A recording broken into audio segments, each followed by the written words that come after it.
இப்போ ரீசெண்டாக தியேட்டரில் ரிலீஸ் ஆகிருக்கிற தெலுங்கு படம் மனமே ஷர்வானந்த் லீட் ஆக்டர் பண்ணியிருக்காங்க, கீர்த்தி ஷெட்டி ஹீரோனே ஆக்ட் பண்ணியிருக்காங்க. இந்த படத்தோட ஸ்டோரி வைஸ் பார்த்தீங்கன்னாக்கா, ஹீரோ அவன் ஃபாரின்ல இருக்கிறான்.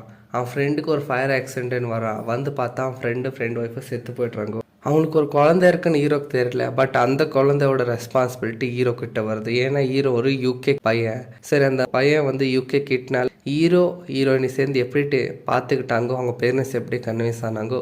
ஹீரோ வந்துட்டு ஒரு பிளே பேக் கேரக்டர். அப்படி இருக்கிறவன் எப்படி ஹீரோனை லவ் பண்ணான், இதெல்லாமே அதே ஸ்டோரி தான். பை த வே, இந்த படத்தோட ப்ளஸ் பாயிண்ட் என்னன்னாக்கா ஒன்று தாங்க, அந்த பையன் அந்த குஷின்னு காட்டுறாங்களே, அந்த பையன் அவன் பண்ணுற சீன்ஸ் அதெல்லாமே ஹைலைட் சூப்பர். ஸ்டோரி வைஸ் பார்த்துக்கிட்டிங்கனாக்கா அதே பழைய ஸ்டோரி. ஆல்ரெடி எங்கேஜ் ஆன ஒரு பொண்ணு எட்டுன்னு வந்து ஹீரோ லவ் பண்ணி அது கல்யாண நேரத்தில் வந்துட்டு ஹீரோ கல்யாணம் பண்ணுற மாதிரி. இதுதாங்க ஒன்லைன் ஸ்டோரி.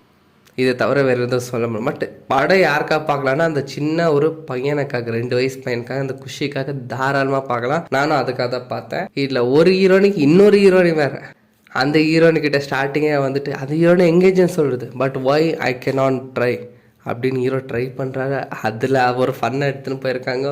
அப்புறம் செகண்ட் ஹாஃபில் வெளியூருக்கு போகும்போது அங்கே ஒரு ஹீரோனி போட்டிருக்காங்க ராபரி பண்ணுறதுக்கு. இவ்வளோ தாங்க. பொண்ணுங்க நிறைய பேர் இருக்கிறாங்க.